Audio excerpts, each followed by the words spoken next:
Почему исследования и открытия в квантовой механике можно использовать в нашем мире? Первое видео вот здесь. Представьте, два детектора смотрят на обычную лазерную указку, видят ровный свет.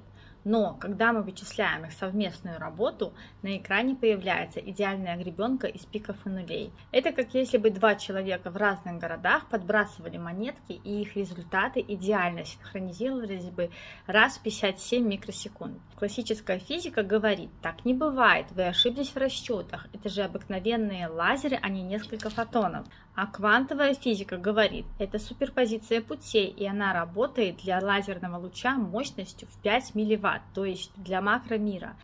Вывод: макромир не заканчивается на атоме, он просто становится невидимым для нашего глаза.